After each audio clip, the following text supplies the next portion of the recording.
यार लड़कों के हेयर स्टाइल्स की सबसे बड़ी दिक्कत यह है कि जब आप हेयर कट करवाते हो तब बहुत बढ़िया लग रहे होते हैं और कुछ टाइम बाद वो वापस बोरिंग हो जाते हैं, तो आपको वापस हेयर कट करवाना पड़ता है और साथ में जो आपने एक बार हेयर कट करवाया है वही वाला स्टाइल आपको पूरा टाइम रखना पड़ता है, तो बोरिंग हो जाता है। बट अगर मैं आपको बोलूं कि एक ऐसा हेयर कट है जो आपने एक बार करवा लिया तो आप उसमें स्टाइल्स भी बहुत अलग अलग रख सकते हो, जो कि आप अलग अलग जगह के हिसाब से रख पाओगे और इम्पॉसिबल है उस हेयर कट में बैड हेयर डे होना। नहीं, मैं क्रू कट की बात नहीं कर रहा हूँ, वो तो मैंने आपको पिछले वीडियो में अच्छे से समझाया था। कुछ लोगों के लिए ना क्रू कट बहुत ज्यादा स्कैरी हो जाता है कि भाई इतने छोटे कैसे करवाएं, तो आज का वीडियो उन लोगों के लिए, क्योंकि आज वाले वीडियो का हेयर कट बहुत कूल है लेकिन उतना छोटा भी नहीं है जितना क्रू कट होता है। What's up bro, welcome back to be your best. मैं हूं सैन कालरा एंड आज का वीडियो होने वाला है crop cut hair style guide. मैं आपको इस वीडियो में क्रॉप कट से रिलेटेड सब कुछ बताऊंगा और हाँ, एंड तक वीडियो देखना क्योंकि एंड में मैं आपको ये भी बताऊंगा कि क्रॉप कट रखने की एक्चुअल कॉस्ट क्या आती है, कितनी बार आपको बाल कटवाने पड़ते हैं, क्या क्या प्रोडक्ट्स यूज करोगे तो कितनी कितनी कॉस्ट आती है, तो आप पैसों के पर्सपेक्टिव से भी सोच पाओगे। और हाँ, वीडियो में कहीं ना कहीं एक गिव अवे भी छुपा हुआ है, तो बहुत ध्यान से देखना। And to be your best in looks and personality अभी सब्सक्राइब करो for new videos every single week और हाँ, नोटिफिकेशंस ऑन कर देना।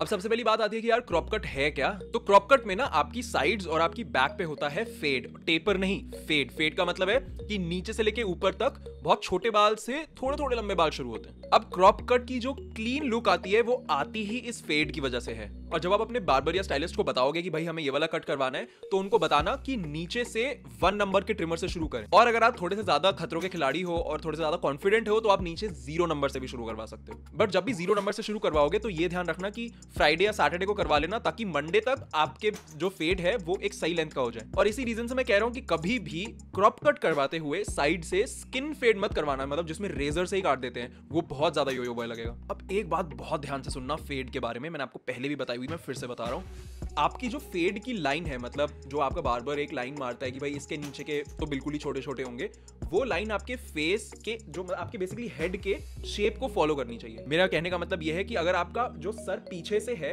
अगर वो ज्यादा कर्व्ड है, पीछे से ऐसे कर्व्ड करके बोबा सा निकला हुआ है, तो वहां पे अगर आपके बाल ज्यादा होंगे ना तो आपका वो सर और पीछे में निकला हुआ दिखेगा, एकदम फ्रीजा लगोगे आप। तो इसलिए वहां के आपके बाल थोड़े छोटे होने पड़ेंगे। तो अपने बार्बर को बहुत ध्यान से बताना कि आपके पीछे सीधा सीधा आए आपके बाल, उस हिसाब से आपका बार्बर आपके बाल छोटे या लंबे रखेगा। और भाई प्लीज, इतनी मेहनत से मैं आपको सारे पॉइंट्स बता रहा हूं, प्लीज ये अपने बार्बर को ढंग से समझा देना, नहीं तो फायदा क्या हुआ इतना मेरे समझाने का। तो आपका फेड सॉर्ट हो गया, जो कि बेसिक सी चीज थी काफी। क्रॉप कट के लिए जो मेन पॉइंट है वो ये है कि आपके ऊपर के बाल यानी कि आपका क्राउन एरिया के बाल आपके फेड से थोड़े से ब्लेंड होने चाहिए साइड से, नहीं तो एकदम योयो बॉय लगेगा। गलती से भी अंडरकट मत करवा लेना। अंडरकट मतलब एकदम डिस्कनेक्टेड हो जाते हैं आपके बाल, कि ऊपर वाला एरिया अलग है और साइड वाला एरिया अलग है और बीच में एक लाइन है, वो बहुत ज्यादा यो-यो बॉय दिखता है। तो अब आते हैं मेन पॉइंट पे कि आपके ऊपर के बाल यानी कि आपका क्राउन एरिया के बाल कितने लंबे होने चाहिए। देखो 2 से 2.5 इंच के करीब होने चाहिए। अब ये डिपेंड करता है कि आपको हेयर थिनिंग कितनी होती है। अगर आपके बाल मेरी तरह काफी पतले हैं तो आप 2.5 इंच के बाल भी रख सकते हो, लेकिन अगर आपके बाल काफी थिक हैं और मान लो थोड़े से वेवी भी हैं तो आप इजीली 2 इंच कर सकते हो। अब आपको याद होगा कि मैंने क्रू कट में बोला था कि आपको सिर्फ 1 इंच के बाल रखने हैं, बट क्रॉप कट में आपको रखने हैं 2 से 2.5 इंच। ये ऐसा यहाँ पे क्यों है? क्योंकि क्रू कट में आप कुछ अलग से स्टाइल नहीं कर सकते थे, बट यहाँ पे मैं आपको भी आगे वीडियो में बताऊंगा कि आप इनसे कैसे अलग अलग स्टाइल्स बना सकते हो। तो भाई ये था क्रॉप कट, यानी कि हेयर कट क्या करवाना है, कि बार्बर कैसे आपके बाल काट रहा है। अब उस पे आप स्टाइल क्या क्या बना सकते हो उस पे आते हैं। तो पहला बहुत कूल स्टाइल जो आप इससे बना सकते हो वो है फ्रिंजेस। फ्रिंजेस मतलब बिल्कुल ऐसे जैसे मेरे बाल अभी हैं वैसे बाल आगे आ जाए। फ्रिंजेस सबसे इजी स्टाइल है जो आप कर सकते हो, और ये एकदम लल्लू इसलिए नहीं लगेगा क्योंकि आपने साइड से फेड करवाया हुआ है, तो मतलब आप एकदम क्लीन लुक दे रहे हो बट ऊपर से स्टाइलाइज्ड लगेगा। लेकिन फ्रिंजेस में आप ऐसा नहीं कर सकते कि सिर्फ सुबह उठे और ऐसे सामने बाल गिरे हुए हैं और बस चल दिए।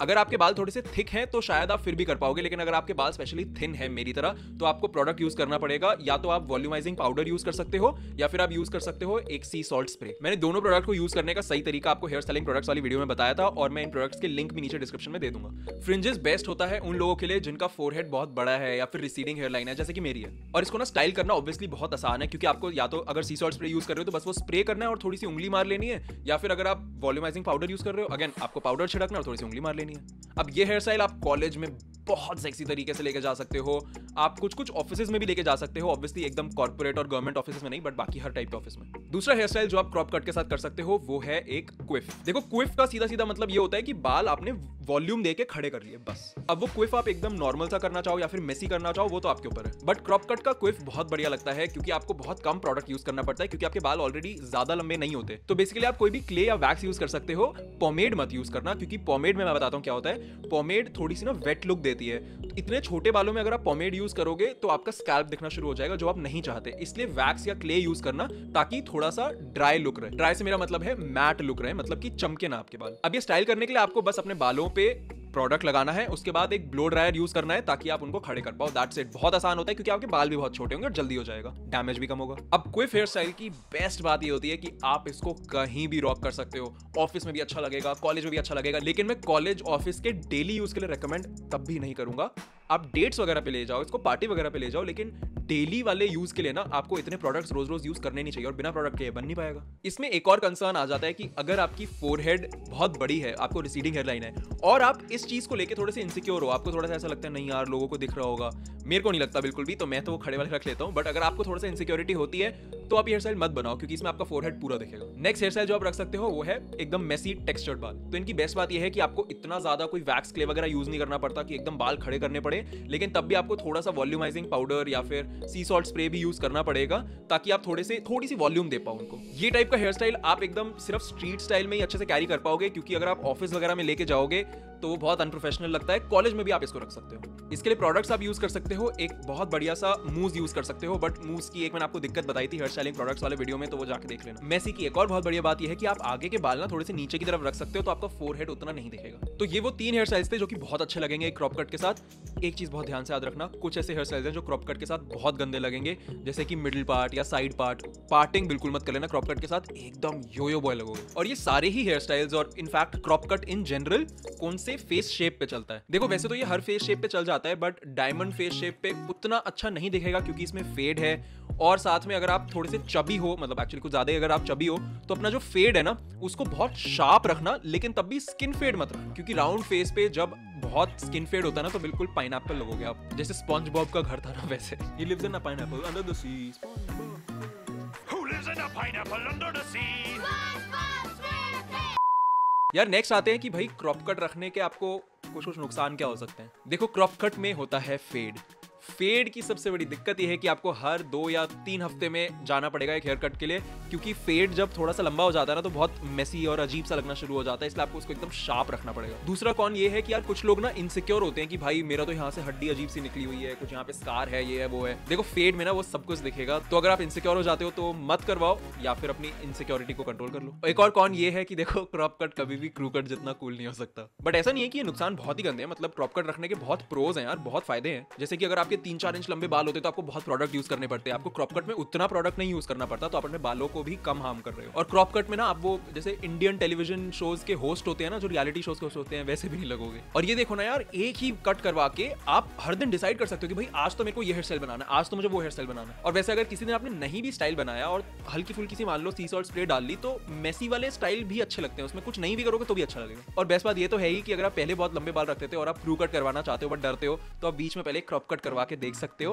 आप शांत हो जाओगे थोड़े से, फिर आप क्रू कट करवा पाओगे। अब आ जाते हैं फाइनल सेगमेंट पे कि एक क्रॉप कट रखने की कॉस्ट कितनी बैठती है मंथ की। तो पहली कॉस्ट हो गई हेयर कट की, जो आपको हर 3 हफ्ते में करवाना पड़ेगा। एक हेयर कट करीब 150 रुपए का होता है मैक्स, तो उस हिसाब से महीने की कॉस्ट आ जाएगी करीब 200 रुपए। मतलब अनलेस आप बिल्कुल लॉरियल से कटवाते हो तो भाई आपके पास तो बहुत पैसा है, फिर ये सेगमेंट स्किप कर दो आप। इन जनरल मैं 150 रुपए मान के चलता हूँ। अब मान लो आप साथ में एक सी सॉल्ट स्प्रे की बोतल लेते हो, जो कि आपको करीब 1 साल चलेगी। सी सॉल्ट स्प्रे आता है करीब 400 रुपए का, और 1 साल चलाओगे तो पर मंथ कॉस्ट आई 35 रुपीज। और आपको साथ में एक वैक्स भी लेना पड़ेगा, जो अगेन आपका 1 साल चल जाएगा, क्योंकि आप रोज रोज तो वैक्स नहीं यूज कर रहे, कभी कभी सी सॉल्ट यूज कर रहे हो या कभी कुछ भी यूज नहीं कर रहे, तो वैक्स अगेन आपको 400-450 रुपए का आता है। तो अगेन उसकी भी कॉस्ट आ गई 35 या चलो 40 मान लो महीने की, तो मंथली कॉस्ट बनी 200 + 35 + 40, तो आपको मंथ का 275 रुपीज खर्च करने होंगे क्रॉप कट रखने के लिए। तो होपफुली मैं आपको एक बढ़िया हेयर स्टाइल बता पाया, जो कि आप रख के एकदम सेक्सी दिखोगे, पक्का ही देखोगे वैसे। अब आ जाते हैं इस वीडियो के गिव पे। इस वीडियो पे भी 5000 लाइक्स कंप्लीट होते ही मैं गिव अवे करूंगा 2000 रुपीज का एक ऑनलाइन शॉपिंग वाउचर मेरे किसी एक लकी सब्सक्राइबर को, जिसके रिजल्ट्स अनाउंस होंगे हमारे इंस्टाग्राम पेज पे। डिटेल स्क्रीन पे है। Look your best, feel your best and B your best.